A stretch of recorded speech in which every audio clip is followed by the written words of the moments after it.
Hello and welcome to Happier, a podcast where we talk about how to become happier. This week, we'll talk about why now is a good time to reflect on your one-word theme for the year. And I talk about why a little item from my daughter's babyhoods has proved to be so useful and still comes in handy all these years later. I'm Gretchen Rubin, a writer who studies happiness, good habits, human nature, the five senses. And I am once again here in my little home office in New York City. And joining me today from LA is my sister Elizabeth Kraft. And Elizabeth, because we've been talking about whether we should write a book together, our listener Nicole suggested that we should call it The Bully and the Sage. So that's how we can think of each other now, the Bully and the Sage.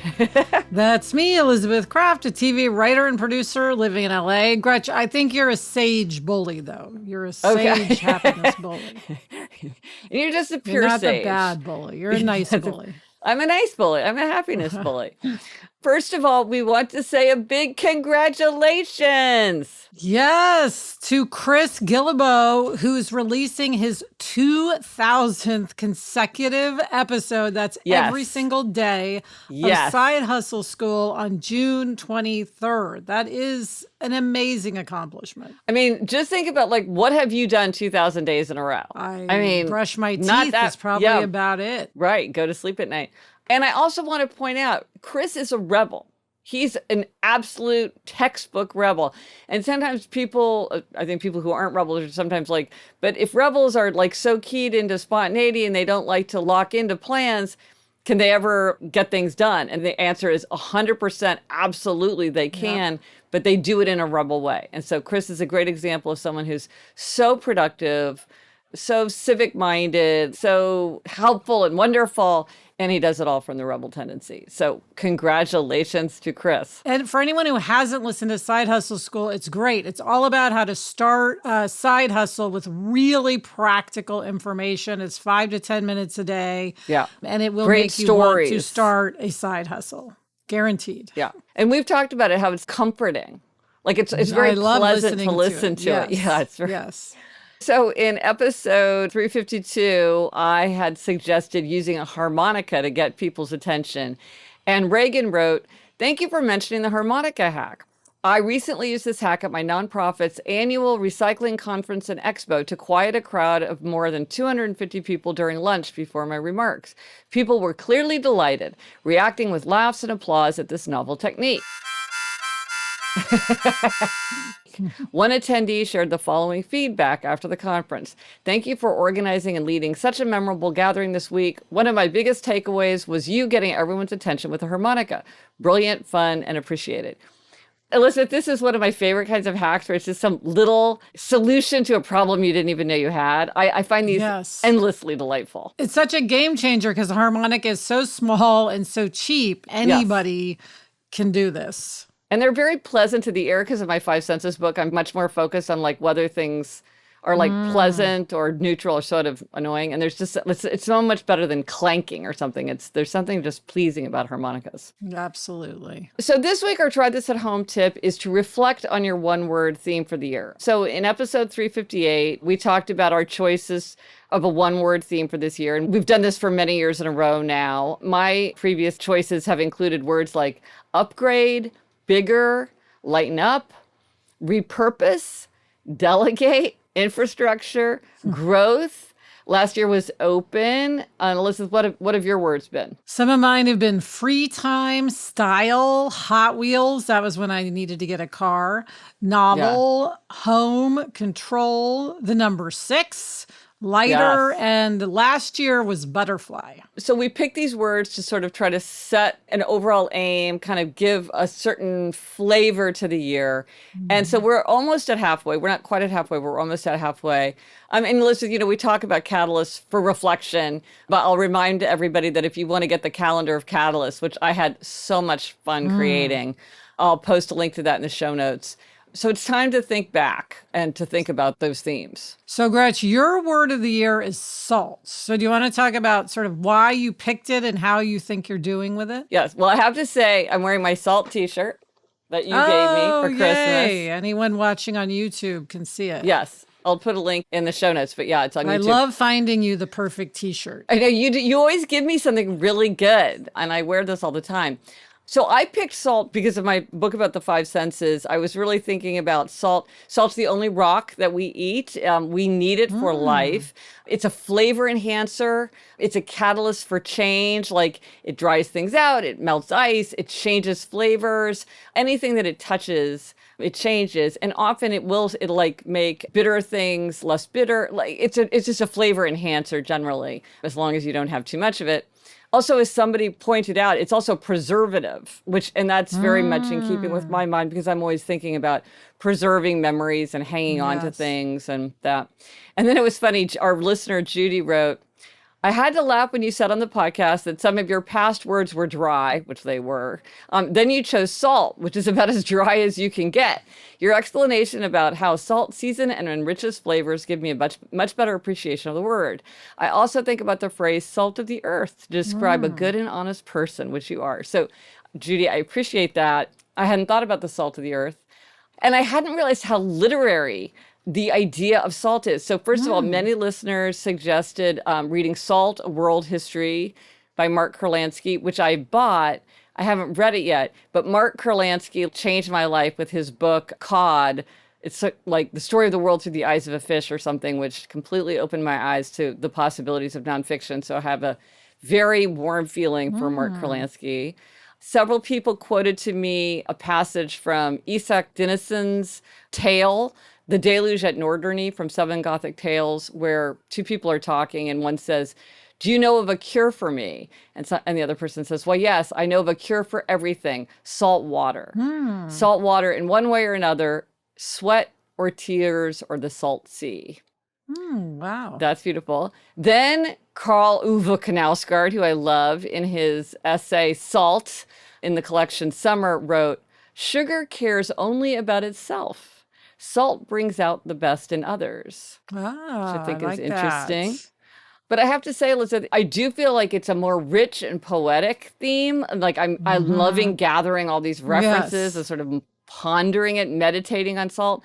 But it's not as actionable as something like repurpose. Infrastructure, I'm not sure that I'm taking action. It's not very concrete. Right. It felt very concrete because salt is very tangible, but I don't know. On the other hand, like, for instance, you did your trip to Iceland this year, which I would say is very salt-oriented in the sense that it was adding some spice to your life, something different. Also, it has kind of just a salt feeling to it for some reason, that country. Yeah. Well, it's an island, so it's surrounded by the sea. So, maybe that's why. That's true. So anyway, so I'm not sure. I think you've had some salt. Yeah, so that's a good way to think about salt. Because I was thinking more like, you know me, it's always like, what's the practical habit? Maybe this is the opposite of a practical habit. It's how do I sprinkle in those little enhancers? Enhancers, yes. Flavor enhancers, life enhancers. Yes. Okay. So that's how I'm going to embrace it going forward. Now, how about you, Elizabeth? You had a very interesting word for the year. Yeah. So my word is step. Love that. Ever forward, we say. And there's a lot that sort of, it's step into the future, which is a phrase I've used before, which I realized so much of this is step into the future. And as I was kind of reflecting on my word, I was thinking, in some ways, I feel like I've really embraced it by taking the huge step of getting the 2 dogs, which is such a huge life changer and feels like really a big step and has been amazing. Well, and it really required you to step into the unknown because, we had a dog growing up, but that is not the same thing as being like an adult responsible for a dog or 2 dogs. Very different. Yes. And as I was like thinking about that, I was thinking there's step into the unknown, step into the light, step it up, taking steps, one step at a time. So again, like salt, step has just so much to it. I almost feel like it could be a life theme. Not just the theme of a year, but like a decade could be my decade theme. No, maybe it's your decade theme. Maybe we need to come up with decade themes. Ooh, wow, the stakes feel high. I know, it's true. You'd have to be able to change your decade theme if you needed to, I guess. It's more of a guideline than a rule. Yes. But in other ways, like for instance, last year I had my great butterflies everywhere. I had my butterfly stickers. I had 2 butterfly necklaces, which friends gave me as gifts, which I loved. I had I could see the butterflies. Step is, again, not something where I have a necklace with, a foot on it. Whenever you say it, I picture maybe because I live in New York, so we're always looking at the lights when it has the little person that lights up to show you the walk sign. That's what I always picture. But I haven't seen that on a T-shirt. Yes, maybe I should look for that. I should get one of those for my office. That would be fun. That would be fun. Yeah. So anyway, I was thinking about moving forward, how I want to embrace STEP. And I think I want to get more into the actual physical version of STEP because that was also part of it, walking a lot, taking many steps. And I think I want, now that my work is winding down for the season, I want to really focus on hiking a lot and being healthy. As you know, the summer, I design your summer. It's my summer of health. So I want part of that to be stepping a lot. And not just stepping on my treadmill, which I can do, but actual, hiking where I'm going up and down hills, which is much more cardio. But see, this is exactly why I think it's good to do these mid-year reflections, because it's you're sort of reminding yourself that you really do want to get out there and step and hike. You're going to do your thing where you walk to Malibu. That's on your 22 for 22 list. I need to do that. It's good to sort of be reminded, because it might have always been in the back of your mind, but now it's in the forefront. And with me, it's okay, am I going to look for these little opportunities to elevate and to enhance? Right. So it's good to come back to that. And you being you, all of us are who we are, you can get very focused on your work and getting it done and the grind. And it's helpful for you to think about the other stuff, the sprinkle of fun. The sprinkle of pink Himalayan crunch salt or fleur de sel or whatever. Yeah, because listen, you gave Jamie that excellent salt sampler for Christmas. So we have all these little cunning tubes of fancy salts. It's very pleasing. There is nothing more beautiful than pink salt. I do love it. Yes. Well, you gave me that light.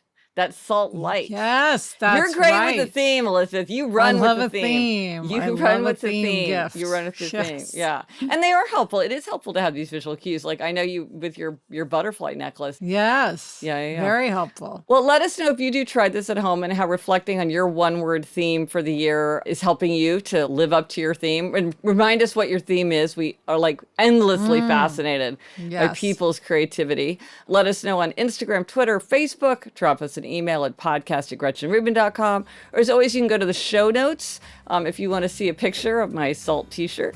Go to happiercast.com/383 for everything related to this episode. Coming up, we have a happiness hack that harkens back to the childhoods of Gretchen's daughter. But first, this break.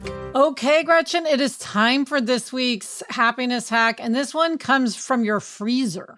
Yes. Okay. So you know how I'm in a constant quest to clear clutter. Yes. As I wrote about in Outer Order, Inner Calm, I find it very comforting to clear clutter. But I try not to get rid of anything that we actually use, though sometimes in a clutter clearing frenzy, that can get tempting. But I was looking in our freezer and I realized we have this. I'm holding it up for you too, but I'll post a picture of it also in the show notes, which is a boo-boo bear. And we literally call it the boo-boo bear, even to this day. We got it when Eliza was 2 or 3 years old, and it's just a gel pack that you keep in the freezer, and it has a teddy bear face on one side and then a surface on the other side where you can really feel the cold. And it's just if you've got a headache or you've got a boo-boo, you put it against it, and it's just nice and cool. And I was thinking, as goofy as this thing is, as ridiculous it is to have a boo-boo bear, we actually use it. And I'll say that Jamie hurt his knee and I'm you want me to get the boo-boo bear? And he's okay. It's really handy. And it just made me think this is, you never know what's going to linger or what's going to stand the test of time. And I'm who would have thought this little purple bear face would be something that we would be using decades later. If you want to get a boo-boo bear, they're less than $10. There's also something I found called a Flexicold Gel Ice Pack, which is kind of the adult version. It's a flat pack that you put in the freezer, and it's bigger. It can roll and bend. You could put it flat against your back. If you had a bad back, you could put it around your thigh if you strained a muscle. And that's like $15. So that might be a good adult version. Yeah. If you have like an athlete or maybe somebody going to college or someone's going through surgery or has their first apartment, it just turns out these are handy to have around. Like we end up using it more than I would have anticipated. Yes, we have something like that, and it's much better than using ice. It's much more comfortable than using ice, and also less messy. Well, the other thing you can use is you can use frozen peas or frozen blueberries. Yes. Those make really good ice packs, but they often end up leaking or getting eaten because people don't realize that it's actually a medicinal bag of peas, or I don't know. Can I offer just a quick bonus hack of something we used for like 10 years. We just actually changed it out for something else, a relic from Jack's childhood, which is we had a dryer for his bottles, like a rack that was specifically made to put bottles on. I've seen those. Yeah. And we kept it and ended up using it to dry water bottles. Oh, so for years, we had that, his babyhood bottle dryer. Well, see, repurpose. Yes. Yeah. That's probably all sorts of things that are useful from your kid's childhood. Right. Good. Well, I just thought, because on the theory that we're always looking for things like also to be good gifts. Yes. Or just sort of like things that make life easier as you go through it. It's like, it is nice to have those. So that's fun. And now for a Four Tendencies tip. We have a question from our listener, Daniel. Yes, Daniel says, I'm an obliger. My wife is a rebel. I'm sure you're shocked. I have listened to your audiobook as that was my wife's preferred version and what we had. Now I'm starting to read a hard copy. Despite the advice in your book, I have no idea how to talk with a rebel. Tonight, she made a joke about resigning her current job, and I responded with some form of, if you do that, I'd like to see you do the things to start this other business you've wanted to start. Immediately, that's an expectation, and she wants to rebel against it. I felt like I was offering information and telling her what I was thinking. She also cannot tell me how I could rephrase it better. I know you say information, consequences, choice, but if information sets an expectation, WTF do I do? One of the things I would say is when Daniel says, I'm sure you're shocked, kind of as a joke, that's a reference to the fact that if one person's a rebel, usually the other person in a pair, like in a romantic pair or in a team, the other person is an obliger. So since we know that one of the people is a rebel, it's good likelihood that the other person's an obliger, which it is. So I have to say, Daniel quoted the line that I think is the line that would be the issue for a rebel, which is, this is what I'd like to see you do. Yes. That is just classic not appealing to rebels, because it's basically saying, this is what I'm expecting, with a strong implication of like, okay, it's for me to sort of explain what's needed here and then for you to respond. So I don't think to a rebel, that sounds like information. That sounds like an judgment. Order. Yeah. A judgment and an order. Now, here's the thing I would say, because this is tricky. I totally get it, that it can be hard to know how to frame it in a way so that you don't ignite the spirit of resistance for rebels. One of the things is you can say nothing. Often, if you're not sure what to do, you're just sort of better off letting rebels do their own work in their own way. They know usually what they need to do. So the less you sort of interfere with that process, the more quickly and easily they might be able to do what they want. Whereas if you start getting in there, even with things like encouragement or help, that can often ignite the spirit of resistance. And very often people will sort of explain like, well, I'm doing everything I can to help, but I don't understand what the problem is. I'm like, what's probably the problem is that you're doing so much to help.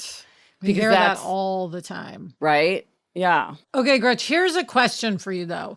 It feels like all of us who aren't rebels kind of have to work really hard in how we communicate to rebels so as not to put them off track. And it feels like it's a lot of work. It doesn't feel fair that like Daniel has to twist himself into a pretzel in terms of how he communicates with his wife. Like, what do we do about that? Well, I mean, I do feel like rebels are the more different from upholders, questioners, and obligers. So I feel like we kind of have to, work to sometimes understand their perspective.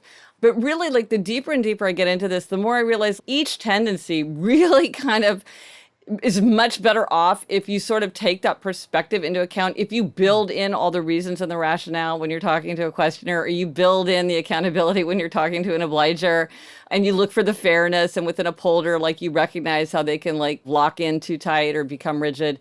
And I think you just sort of have to do what you need to do. I mean, if you want to be effective, you just sort of have to take that into account.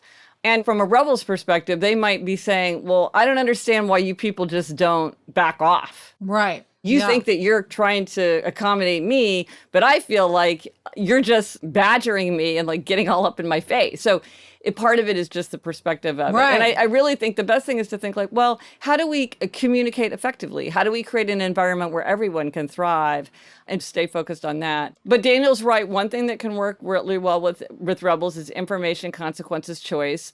Another thing is identity, is to really help the rebel stay tied to an identity that's really important to them, because identity is so important to rebels. So things like, I'm an artist, I'm an athlete, I'm a responsible boss, I'm a loving, reliable parent, I'm an animal lover, I'm an outdoors person, I'm a cook, I'm a connoisseur. All these things are identities, and identities carry behaviors and habits with them. Right. So leaning into that rather than trying to get them to do what you think they should do. Hopefully they'll get there on their own. Absolutely. But you telling them any of that's not going to help. Right. It's only going to hurt. Right.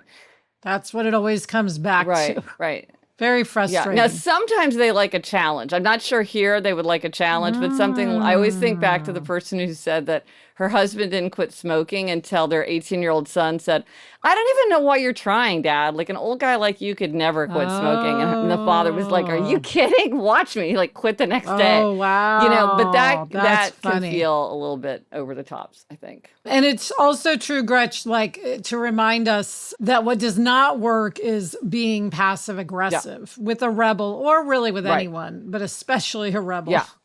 Yeah. Sometimes being helpful can read very passive aggressive. Which I do think what Daniel said could be interpreted as passive aggressive. Yeah. Gretch, one thing I was thinking that could be helpful for him to say is just, I know you'll figure out what to do. If you want to do that, you'll make it work. So it's like, there's absolutely no what you should do. Just, I know you'll make it work. And that's all I have to say on it. Yeah. And it may be the lack of resistance, his lack of resistance might cause her to no longer even want to quit her job. Right. It may be that she's looking to resist against something. Right. So she's announcing she's going to quit her job. But if there's no resistance, it's like, well, never mind. Well, the thing that I like about your language too is it really is a call to identity, and it's kind of the identity of a person who surmounts challenges, who makes their way in the world and does what they want and gets what they want, and that's a really high priority for rebels. So it's just sort of a general statement of belief in the person's ability to follow their chosen path.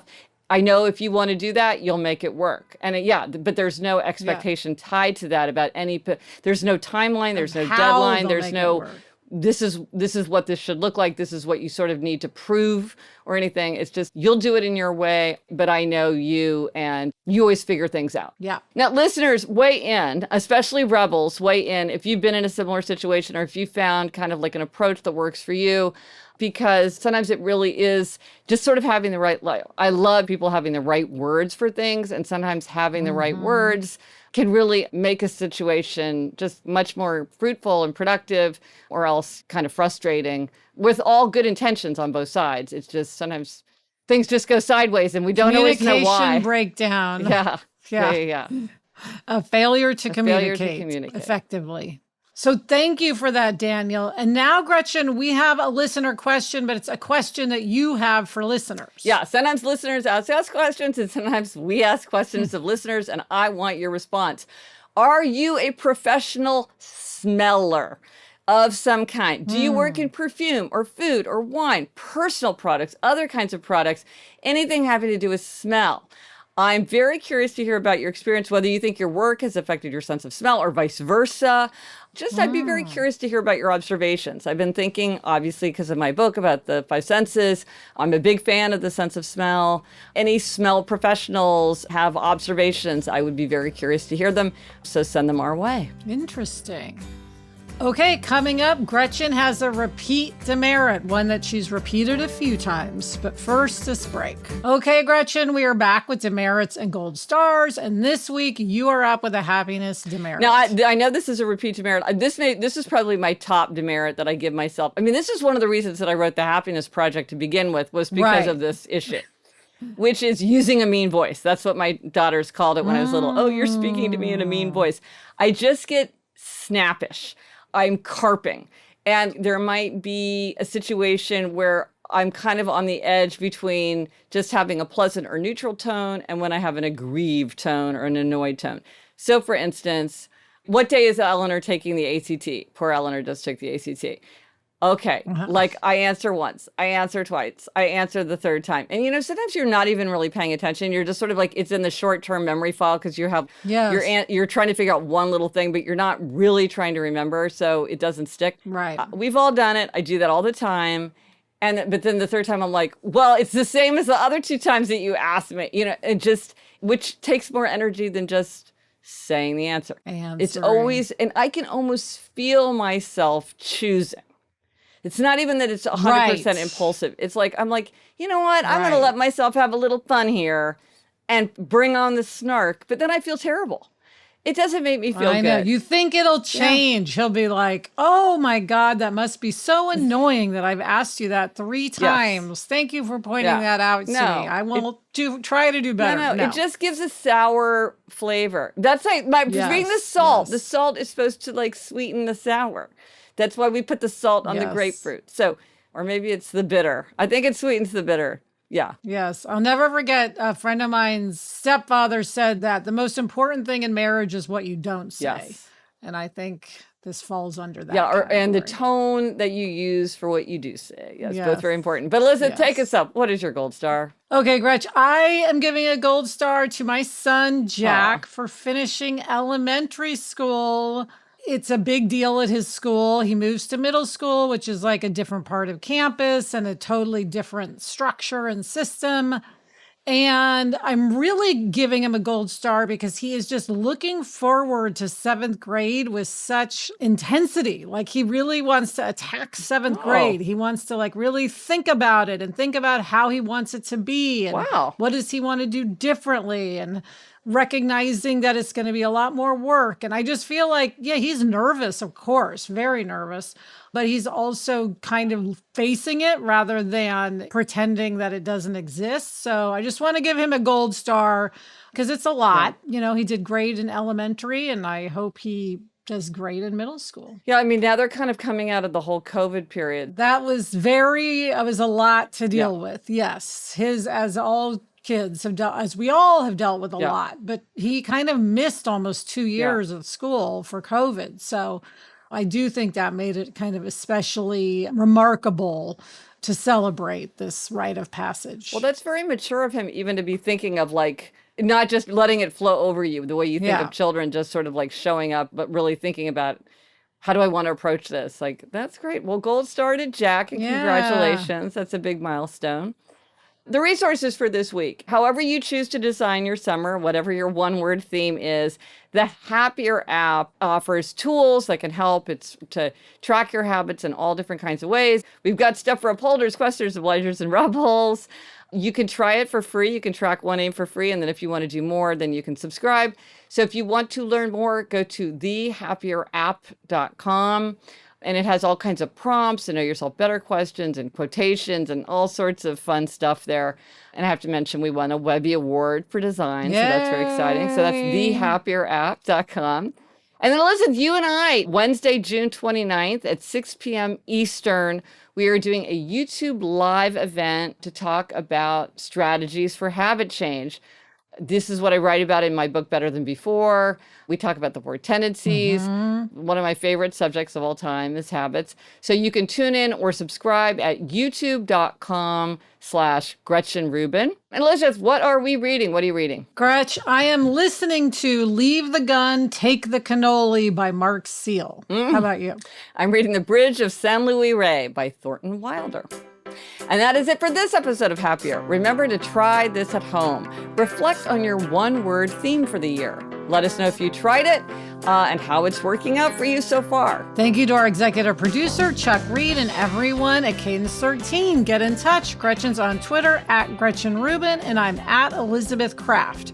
Our email address is podcast@GretchenRubin.com. And if you like this show, please leave a review. That really helps people discover the show and give us those ratings, those 5-star ratings especially. Those are also important ways for people to find our stuff. Until next week, I'm Elizabeth Kraft. And I'm Gretchen Rubin. Thanks for joining us. Onward and upward.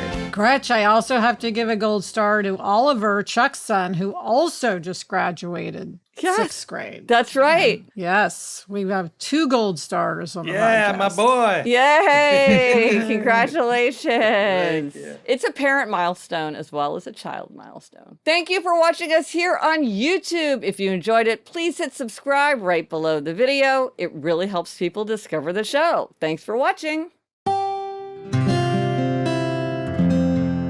From the Onward Project.